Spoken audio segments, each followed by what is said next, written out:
harder mallet on the bass drum. That kind of heartfelt mallet, that's pretty much the go-to mallet in percussion ensemble. Those big puffy things, always be harder than you think, because it has to get through that texture.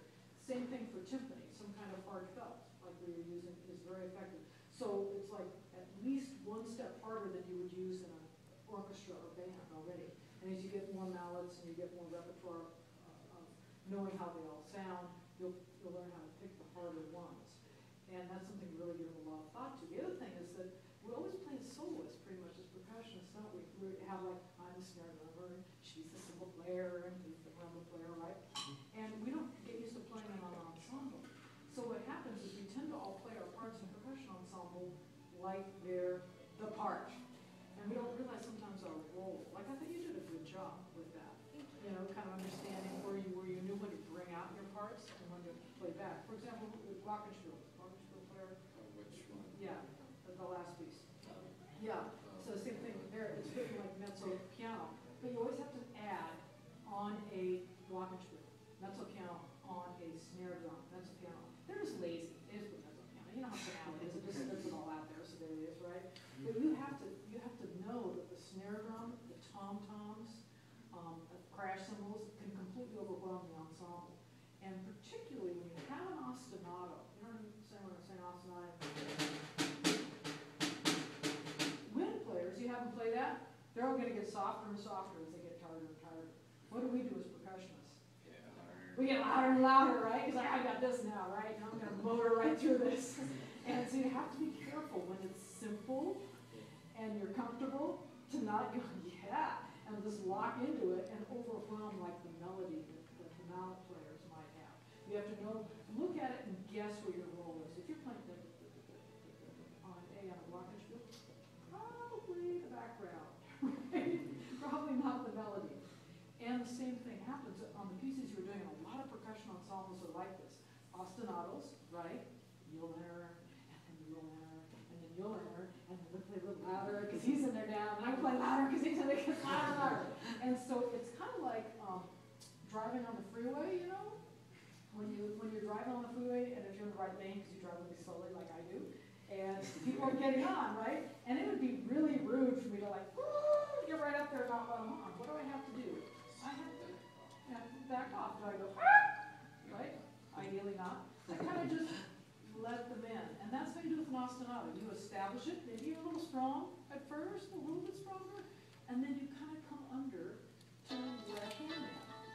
And then you kind of give way. So that's just the general principle that I want you to think about when you're finishing these pieces, is to not do what we call lawnmowering back and forth, just to really enjoy my part, and to be sensitive to the melody. That also means that when you have the melody or the stronger part, like for example the solos, right? Well, typical ostinatos, solo, ostinato, solo, very typical percussion writing, right? We have to come under, but at the same time, he's got to be out there. He's got to play like a soloist. And that means being able to play loudly. And that's hard for us because you guys have spent how many years playing? 6? Who's spent 5 years playing? 5? 4? Percussion? Yeah, percussion. Yeah. And you spend most of that time with this, right? It's too loud, it's too loud, it's too loud. And then you get percussion on someone, they go, come on, and you're like, I never played a roll this loud, right? You have to kind of learn how to play loudly. And part of playing loudly is playing articulately. And when you go to a timpani and you want to play loudly, if you've got your hands turned up like that, it's a kind of a looser grip, and it's a nice grip because the mallet comes right out of the head, not playing down, right? We're lifting the sound out. That's really great, called French grip. But when you want to be articulate, you will find it easier if you turn your hands over and play closer together. Right? Then you can be more articulate. So when you're articulate on timpani, you're close together and your hands are turned over. And when you start a roll on timpani or on bass drum, anything that's big, snare drum head's so tight. These big loose head instruments, you don't want to be here. Starting a little softer mouth, starting a roll in one little corner. You've got to set the whole head going. So when you start your rolls, then move in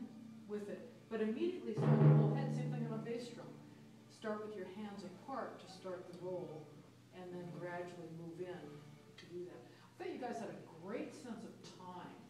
It's like locked in. Marching band really helps with that, right? I like marching along while you're playing. But you guys had a great sense of subdivision and time. You've got a good conductor in front of you, and that's really a rock to have when you play percussion ensemble, because you're trying to look at all kinds of things at once. The last thing I'm going to leave you with here is, when you're practicing passages, make sure that you practice playing very softly. You often don't get enough practice time in playing softly and playing softly closed rolls. After marching band, you have to make that adjustment. Take things slowly and softly when you practice exercises. And then when you do accent exercises, you're playing any kind of step control, blast, snare drum, instead of, practice.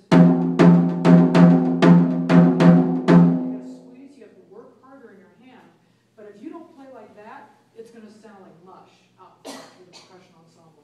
So accents, don't let the fact that you're playing loudly erase the accent.